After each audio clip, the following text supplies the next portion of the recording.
begitu kita ngomong sama dia bilang, itu langsung kesurupan tuh waitersnya.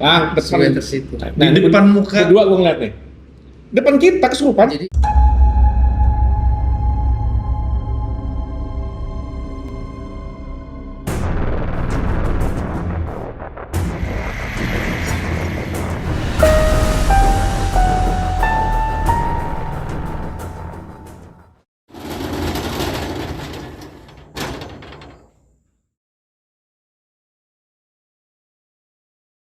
Halo guys, balik lagi bersama kita tetap di OTT, obrolan Tutup toko. Tutup tokonya. buka ceritanya.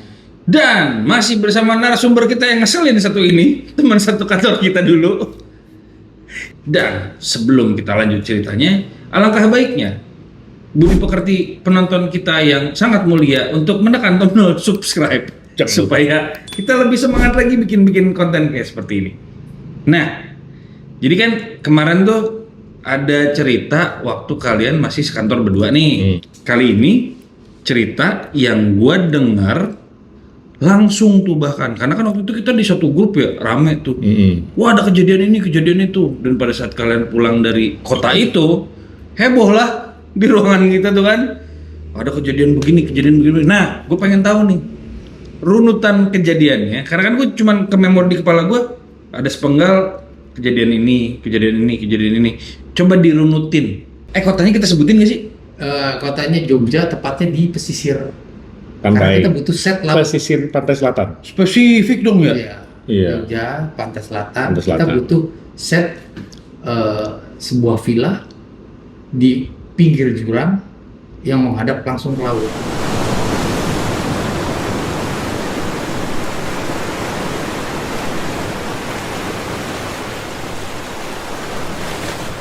Ini lokasi by the way apa nih? Hotel, resort, villa? Villa. Villa. Villa yang ada kamar-kamarnya hotel. Kayak resort. Ada resortnya, ada. Tapi pada hari yang ditentukan, tim kita datang mendarat ke Jogja. Hari pertama mereka langsung kita tempatkan ke kamar-kamar yang ada di resort itu, termasuk artis. Hari itu kita belum syuting, belum ada gangguan apa-apa gitu. Dan Masih aman-aman aja. dan gue secara kasat mata sih memang sebelumnya gue tuh udah ada perasaan gimana ya ketika gue masuk ke suatu kamar yang mau kita pakai buat set, itu barang-barangnya vintage semua. Iya. tempat tidurnya tuh Bagus ya, bagus. ya kuno lah, bagus. Iya. Bagus banget tempatnya. Barang mewah lah sebenarnya. Mewah itu mewah. Kamar itu tinggi banget, Tinggi Silingnya. banget. Silingnya tinggi. ada pilar-pilar. Bagus lah. Begitu teras dan pintunya langsung menghadap ke laut lepas. Pantainya keren banget. Ada di pinggir cliff. Besok kan syuting tuh. Ya. Mulailah kejadian-kejadian itu sedikit demi sedikit sampai meruncing bahwa ini kita ada gangguan dari Makhluk astral. sebuah kerajaan. Kerajaan, benar. Sebuah kerajaan katanya sih orang Kerajaan gaib lah ya. kerajaan gaib yang ada di sekitar pantai itu. Iya. Mungkin bisa dibilang masih terafiliasi dengan kerajaan Nyi Roro Kidul.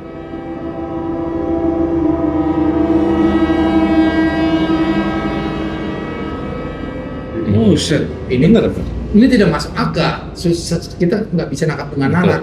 Tapi peristiwanya menurut Kuncen sih itu nanti pada akhirnya memang seperti itu. Iya. Apalagi dari kejadian-kejadian gue melihat juga kayaknya terornya agak ekstrim ya. Iya. Kejadian pertama apa sih? Mengancam nyawa kayak begini. Jadi kejadian pertama, ini gue nginep di hotel kota ya di Jogja. Yang enak, yang mewah lah ya. Yang mewah. Jadi waktu itu BOD beda. Bos. Kita nggak bisa protes. gue lagi sarapan. Jadi posisi itu ada IP, ada beberapa produser termasuk anak publisher. Oke. Kita sambil makan sambil meeting. Iya. Si anak kelas bimbing katakan si Dea ya. Dea. Gue lagi makan sama dia di sebelah gue. Ketika gue lagi asik makan, dia tiba-tiba nggak ada angin, nggak ada apa, out of nowhere ngomong gini, Mas, kayaknya sebentar lagi di lokasi ada yang mau berdarah nih. Hah? Iya. Di lokasi ada yang mau berdarah sebentar lagi. Dia bilang begitu. Gue baru mau jawab dong omongan dia. Dia maksudnya ngomongannya apa nih gitu. Baru mau gue jawab. Gue dapet telepon dari Dodi. Ke handphone lu. Ke handphone gue. Oh, Dodi nelpon nih. Gue angkat dong. Dia report. Jit, asisten kameramen nancep di karang. Waduh. kulitnya banyak yang sobek, harus dievakuasi ke rumah sakit. Ya udah keputuskan udah langsung bawa rumah sakit dulu. Nah, kejadian selanjutnya ada Dodi nih, Saksi mata. saksi mata. Gue melihat langsung. Jadi kejadian itu ya pas saat lagi syuting, adegan lari lah.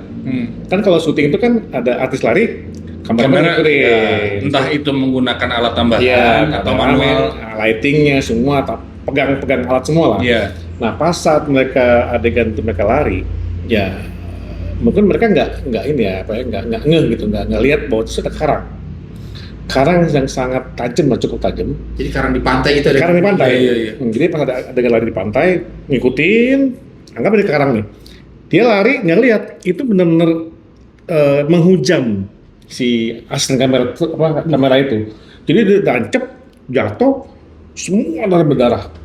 Posisi di Itu batu karangnya segede apa? Segini gede nih. Jadi tajam-tajam itu, karang kan tajam. Iya. Kan? Segede gini, dia tuh nggak lihat. Dia tuh menghujam gitu, dia sampai begini nih. Pingsan. Kalau kita kembali ke logika, apa yang dilakukan sebelum syuting?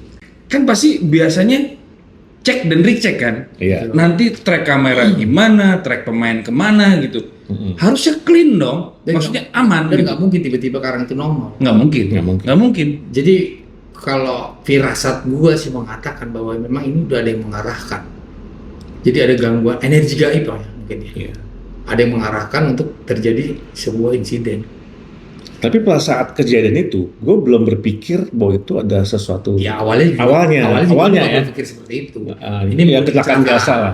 Cuma cukup parah gitu loh. Cukup parah banget dan dia semua berdarah. Berarti banyak titik luka. Banyak titik luka. 40 jahitan. Hah? Kejadian kedua ini kejadiannya pas saat subuh. Kita semua udah tidur. Udah break syuting lah. Udah break ya, syuting. Istirahat. Tiba-tiba gue dapat telepon. Dibangunin lah gue telepon. Dibangunin sama ada kru. Bangun itu heboh. Ada apa nih? Ada apa? Ternyata si Pemeran utama kita sebut saja namanya Tita ya. Tita lah. Itu lagi dikerubungin nih sama kru, sama orang-orang. Ada apa gitu kan? Subuh-subuh tuh ya. Subuh-subuh. Gue samperin dong. Ada apa gitu loh. Ternyata si Tita ini jam 5 subuh. Itu kan jadi lokasi gini. Lokasi itu di cliff kan. Pantai itu di bawah. Ada 30 meter ya ke bawah itu. Tinggi banget ke bawah. Nah dia jam 5 subuh sendirian ke bawah. Sendirian ke bawah. Nyari angin kali. Nah kita tanya dong. Lu ngapain jam 5 subuh ke bawah? Masih gelap ya sendirian? kondisinya. Masih gelap dong 5 subuh. Nah cerita lah dia sama kita. Jadi pas saat dia lagi di kamar. Ini menurut dia, ini POV dia nih. Dia tuh ada yang mengajak dia, memanggil dia. Dia tuh kayak apa ya, kayak terhipnotis untuk ngikutin.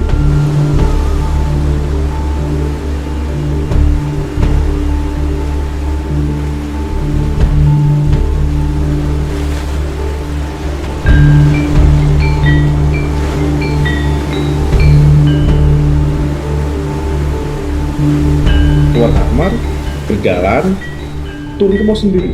Turun dari tebing Dia tebing ke bawah pantai. sendiri. Dia seperti mengikuti seseorang yang mengajak dia ke bawah.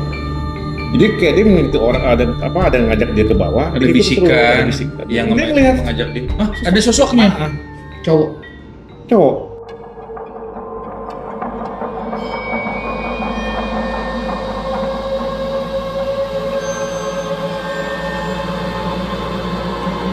Kata dia ya, Belakangan kita tahu bahwa dia pangeran. Panglima. Panglima. Wah, Panglima. Untungnya ya subuh-subuh adalah pegawai hotel yang udah bangun, yang udah kerja lah. Dia ngelihat tuh ngapain tuh artisnya turun ke bawah sendirian. Jadi tuh si Tita itu turun ke bawah sampai masuk ke pantai, no. Udah setengah kaki lah. Si pegawai itu ngelihat, ngikutin kan. Dia turun ke bawah, udah lari. Diselamatin langsung si pegawai hotel ditarik. Laporan ke kru. Dibangunin semua. Itu kejadian keduanya. Jadi dia merasa sosok yang mengajak dia untuk menarik dia ke pantai. Gue sempat denger versi yang ini tuh waktu gue mungkin salah denger ya. Gue yang keinget gue tuh kayak pas lagi di posisi lagi take di pinggir pantai, tapi dia kayak Ini itu jadinya. Hah? Kejadian berikutnya. Ada lagi. Jadi setelah kejadian itu kita syuting di jembatan. dia shock tuh. Dia shock kan. Udah lah, habis itu dia jembatan dulu ya. Bukan pantai dulu ya. Jembatan. Jembatan dulu lah. Kita syuting jembatan dulu nih. Jembatan. Jadi kita ada Pindah set lah ya. ada adegan yang membutuhkan Jembatan. lokasi itu jembatan. Tuh. Nah, kita syuting di situ seperti ya kita tahu lah kalau ada kegiatan syuting biasanya masyarakat berkumpul untuk Berkumpul. melihat Nonton. gimana proses Adegan. syuting gitu loh. Nah, pada saat proses syuting itu ya ada masyarakat umum, pengendara, pedagang yang nonton kegiatan syuting itu. Betul. Dan kemudian si salah satu pedagangnya Jadi salah satu dari kru kita diajak ngobrol nih sama warlock warga lokal. Ditanya, ini syuting apa mas? Gitu pakai bahasa Jawa ya. Oh ini syuting film bu, gitu kan. Oh itu artisnya ya, gitu kan. cantik Oh ya. cantik ya, iya bu. Tapi hati-hati deh. Kenapa bu? Itu ada yang nempel. Ada yang naksir. Ada yang kan? Soalnya dia ada yang naksir. Ada yang naksir. Kalian habis syuting dari mana? Dari pantai ya? Loh, kan si ibu ini nggak ada di pantai tadi. Kok bisa tahu? Hanya orang lewat. Ini orang lewat. Oh, bukan pedagang nih ceritanya. Ya, lagi yang nonton di Di lokasi, Di lokasi syuting. Jembatan itu. jembatan itu. Kan dia nggak tahu kejadian di pantai. Kok bisa ngomong gitu? Gue langsung mikir itu, wah, berarti kejadian subuh tadi benar-benar mencekam juga ya gitu kan. Jadi ya, Nggak, maksudnya jadi kayak sebuah apa ya? Sebuah fenomena yang kayaknya umum gitu terjadi. ya mungkin di daerah sana ya. Oh gitu ya. Bukan kejadian pertama. Iya, bukan kejadian makanya dia pertama. bilang Jadi kalau dari ada pantai ya. Gitu. Jadi Kalau kan pantai ada- itu emang terkenal ada sesuatu yang mistis di sana gitu kan. Nggak, maksud gue gini, si yang tadi warga lokal yang ngajak interaksi, kalau dia punya vision untuk melihat makhluk astral yang nempel atau ada suatu pengaruh di badannya itu, berarti kan ada historical kejadian sebelumnya. Iya. Kalau ada perempuan cantik di daerah situ, khususnya pendatang, kalau ada aura itu, Iya. Dan dia suka. biasanya habis dari pantai dan Pantai. ada faktor ada makhluk gaib yang suka sama. Atau mungkin memang dia punya kemampuan sixth sense ya. Hah? Melihat Situasinya. Ya. situasinya. Ah. Karena dia spesifik banget tahu bahwa makhluk ini naksir Naksir. sama si Tita, sama si artis kita. Padahal artis kita kan 4 yang datang ke sana ya. Mungkin dia sukanya selera yang itu kan. Iya kan? 4 cewek. 4 cewek. cewek cantik-cantik semua loh. Ya mungkin dia pilih peran utama kali. Kayak gitu kejadiannya. Iya. Jadi gue tuh berpikir, wah, berarti benar juga nih, serem juga nih kejadian gini kan. Gue lapor ke dia nih, Nyo, gini. Wah, masa sih katanya. Nah, udah lah itu. Akhirnya selesai syuting, saya lah break. Hari berikutnya kejadian lagi. Syuting sore di pinggir pantai. Dan ini benar-benar oke. di depan mata gua. Syuting lagi di pinggir pantai, ya kan? Syuting lah itu biasa. Dari awal gua udah ngeliat si Tita ini kok pandangannya kosong. Sempat ditegur sama saudara. Tita, pandangan jangan kosong. Gitu. Kok kamu bengong terus sih? Gitu. Dia kayak orang bingung. Oh, gitu. Gua ngeliatin kan. Kenapa tuh Tita? Gitu. Kok orang bengong gitu. Pas saat kita selesai scene itu, beres-beres dong, mau ganti scene berikutnya. Nah, kita kru siap-siap lah. Pas gue lagi ngobrol sama salah satu kru, Kondisi hampir maghrib ya, karena kita Iya. magic hour. Magic hour. Ngambil Magic hour. senja. Pokoknya udah mulai mau turun lah matahari. Terus gue ngadarin ada kru kita, kru kostum deh. Dia bilang, duh, itu Tita ngapain sih ke pantai gitu, ke laut gitu. Ntar kostum gue ntar basah gitu kan. Iya. Terus gue refleks ngeliat, ya juga ya, tuh ngapain tuh ke lantai. Dan Gua- itu jalan terus dia. Gue masih biasa, kan masih segini. Gue pikir mau main Main air air. gitu kan. Tapi main air di pantai selatan ya. Iya, kan dia. Ombaknya tinggi banget itu. Lama-lama kok makin lama. Lah, kok lama-lama dia ke tengah. Sampai segimana? Sampai sepinggang. Sepinggang. Pas Ngapain? ditarik udah segini posisinya. Iya, makin lama makin naik. Untung di situ ada Astra kita ya. Hari. Kita teriak. Astra tuh ngeh karena kita teriak. Tita ngapain gitu. Dan dia ngeliat. Dia yang paling dekat. Dia paling dekat. Dia lari, dia berenang. SR1, SR2. Satu. Oh. Dia tuh bisa berenang ya. Soalnya segini nyom. Dia berenang sampai ditarik langsung ditarik dijenggut gini dapat dicekek gitu. Ditarik paksa. Bisa dia berontak kan si Titanya. Dia ditarik paksa sampai ke pinggir pantai. Terus dia nangis. Gitu. Nangis dia. Wah, Kondisi kayak orang kerasukan kali ya. kayak nangis. Sejak langsung kita break. Padahal satu scene lagi tuh. Wah. Langsung kita break. Sempat kita Gua langsung ambil inisiatif. Dot, kalau gitu Tita evakuasi dari hotel itu biar nginep di hotel di kota. Itu bareng kita, di Iya. hotel kita. Langsung dia koordinasi Tapi- sama Titanya. Beritanya. Tapi pas saat kita ngobrol begitu, Tita bilang begini, Pak, saya nggak bisa pindah dari sini. Waduh, kok gitu? Jadi dia ngomong, saya nggak. Kenapa? Karena saya kalau pindah dari sini akan ada yang celaka lagi. Wah, tegang gitu. Tegang banget itu gimana nih? Jadi si Tita tuh nggak boleh dibiarkan sendiri di kamar Nggak boleh, pokoknya dia nggak boleh keluar dari area pesisir di pantai. pantai itu.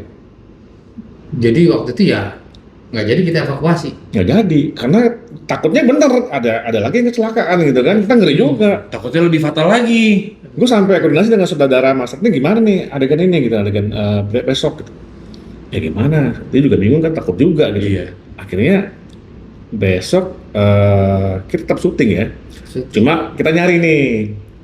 Ya kan? Belum, jadi malam itu karena si Tita nggak mungkin dievakuasi ke kota, Iya. dia harus tidur di resort itu.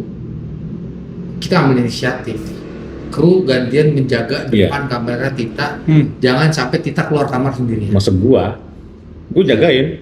Ya tugas lu. Jagain. Tugas lu yang jagain lapangan. Apa ngantuk-ngantuk gua tuh. Untung gua nggak ikut. Enggak lu tuh. Iya benar, tapi dia benar ketakutan. Raut muka itu sangat ketakutan. Lo kalau lihat muka Iya, dia, iya. kan lo tau dia kan? Iya. Lo belum pernah lihat dia muka setakut itu. Nah, itu dia. Takut banget dia sampai ketakutan. Akhirnya kita ngekasihin juga kan, kita Iya, jaga lah. Sampai pagi aman. Enggak ada Enggak ya kejadian karena apa-apa. ditungguin, gua rasa Iya, kalau karena- nggak ditungguin sih. Mungkin ada kejadian kemungkinan lagi.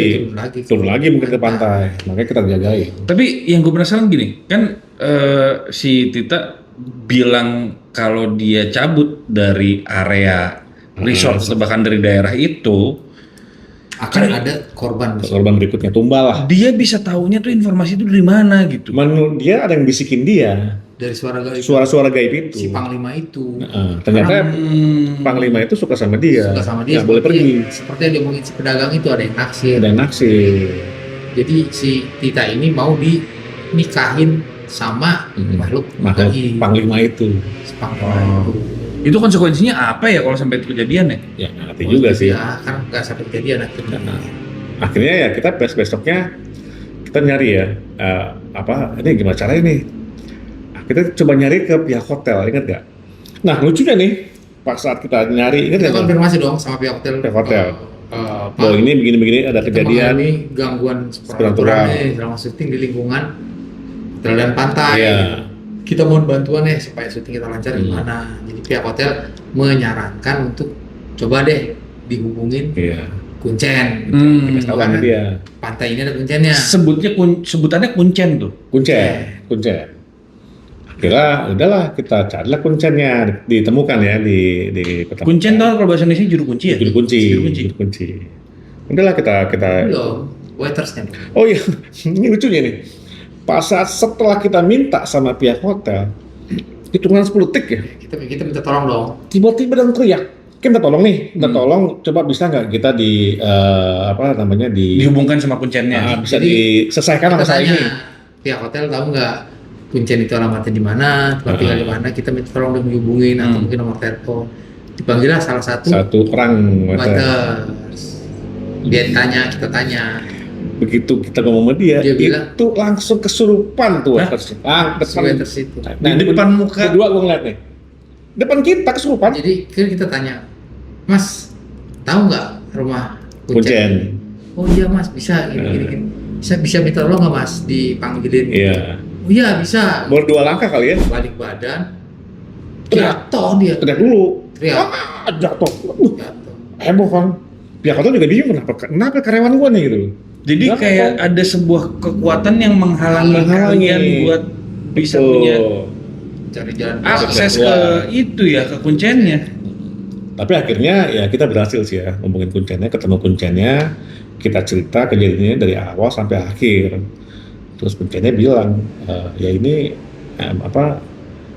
dikarenakan kalian tuh tidak izin, ya. Nah, salah banget kalau ngomong ya. Mm-mm. Kalau kita nggak minta izin, nggak bakal bisa syuting di situ. Bilang, saya izin kok. Izin. Dia bilang, kita izin kok. Izinnya sampai nggak kelihatan Pak, kayak gitu. Oh nggak kelihatan dia nggak lihat.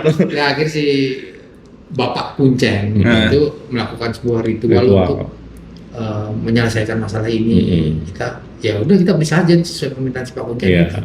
Tapi ritualnya lihat nggak? Iya, kita lihat. Jadi ya sepanjang pantai sampai berapa kira 100 berapa kilo lah itu diamankan sama dia. Ibaratnya dipagerin. Dipagerin. Oh. Diamankan lah. Jadi dari keterangan si Kuncen ini memang ini sebuah kerajaan yang masih ada hubungannya juga dengan kerajaan Nyi Kidul. Nyi Roro Kidul Pantai Selatan gitu. Ya, kita baru ngeh di situ pas Kuncennya cerita. Oh, Kuncen cerita ini gitu. menurut keterangan Kuncen ya. Iya, Kuncen. Masuk akal atau tidak ya kita menilai sendiri aja lah. Kalau menilai dia gitu. Jadi salah satu kerajaan ini panglimanya naksir dengan si Tita, mau dijadikan istrinya. Dan Tita sebenarnya menerima si panglima itu untuk jadi suaminya. Berat coy. Secara batin dia menerima. Jadi emang sebenarnya kalau kita nggak panggil Kuncen itu bisa kejadian bahwa si Tita itu nggak pulang. Nah, salah satu cara kata Kuncen ya, gimana caranya Untuk memisahkan tuh si Tita harus minta langsung. Ini asli nih. Dia turun sendiri minta langsung kepada mungkin si panglimanya lah untuk melepaskan dia. Jadi si Kuncen ini nggak bisa memediasi, nggak bisa apa, hanya memberikan jawaban bahwa begini loh cara menyelesaikan. Cara begini. Akhirnya dia minta sendiri tuh, turun sendiri, minta kepada panglima. Nggak ada yang nemenin loh. Nggak boleh nemenin. Sendiri dia turun ke bawah. Ngeri banget kalau misalnya kelepasan. Nah itu yang kita takut.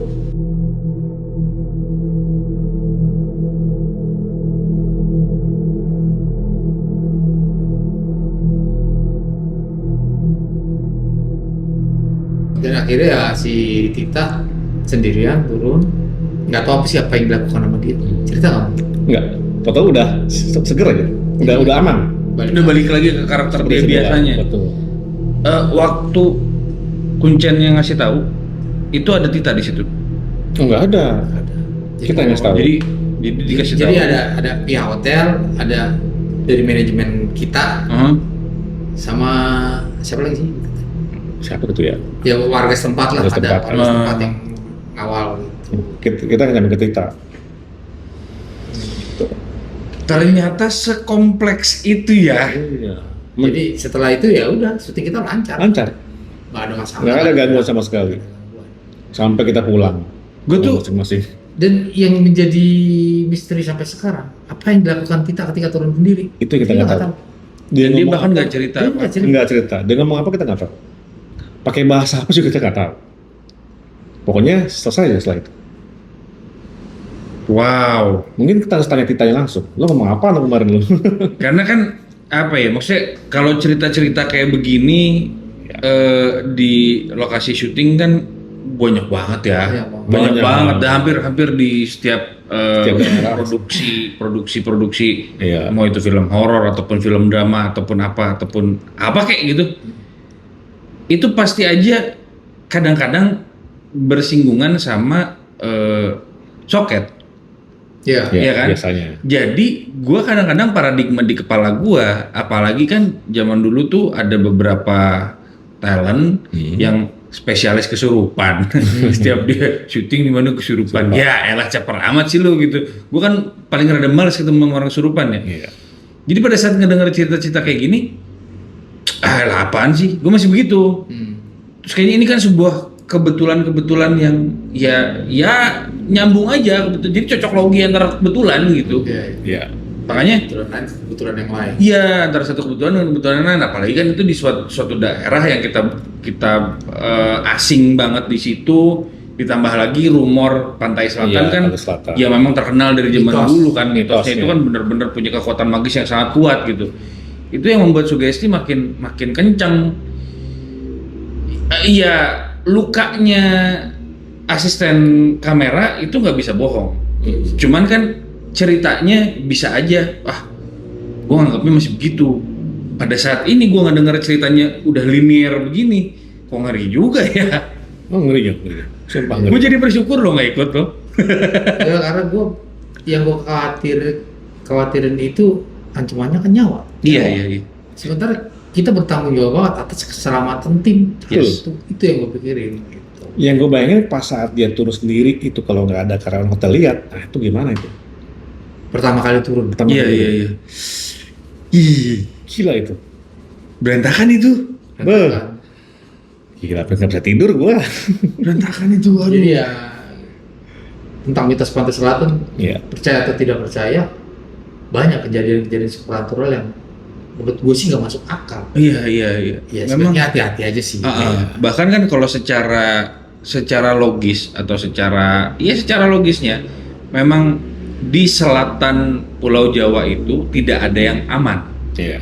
karena Laut lepas ya. Laut iya lepas. karena laut lepas. Samudra kan ya. Ya yang paling aman untuk dipakai berenang cuma di Pangandaran karena kan dia agak begitu. Betul. Agak ada kayak hampir pulaunya di ujungnya. Bukit. Iya, ada itunya. Itu yang paling aman dari seluruh jajaran pantai selatan Pulau Jawa.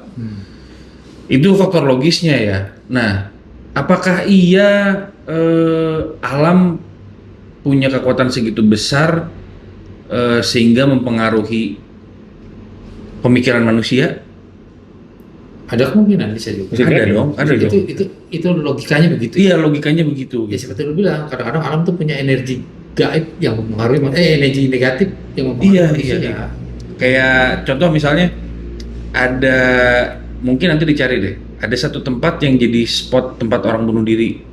Yaitu kayak tempat itu ini sebuah jembatan ya kayak ya udah gitu nyuruh orang bunuh diri aja di situ.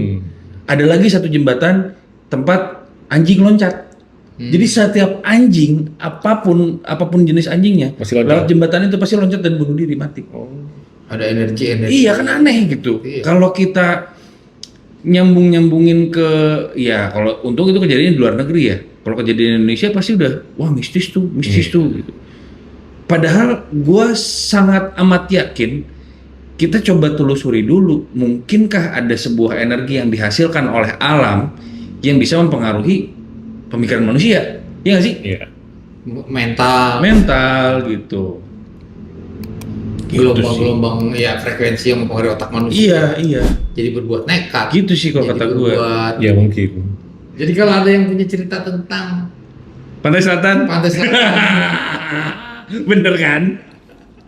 Tentang Pantai Selatan spesifik nih kita tantang buat kalian yang punya cerita soal Pantai Selatan atau yang bisa menjelaskan ke kita tentang mitologi Pantai Selatan. apa sih mitologi di Pantai Selatan itu sebenarnya apa sih gitu. Kita bukan berarti menantang ya, enggak. Cuman kita sebagai manusia yang tidak tahu, kepengen sedikit tahu tentang apa sebenarnya fenomena yang terjadi di sana, baik secara metafisik Betul. ataupun kalau bisa menjabarkan secara logis, silakan jabarkan kita. Gitu. Minta tolong di komen boleh, di email boleh, silakan terserah. Sama kalau punya cerita-cerita menarik lainnya juga boleh email kita. Kita batuk Pak Haji. Kita sudah ini episode kali ini. Sudah. Oke. Cukup. Cukup kayaknya. Masih ada cerita lagi, Dut? Aduh, tas saya inget lagi ya. Kurang waktunya ya. Kurang waktunya. Jadi gitu aja guys, jangan lupa like, share, komen, dan subscribe. Karena subscribe itu gratis kata Atta Halilintar. Saksikan terus OTT, obrolan tutup Tutup. toko. Toko. Jos.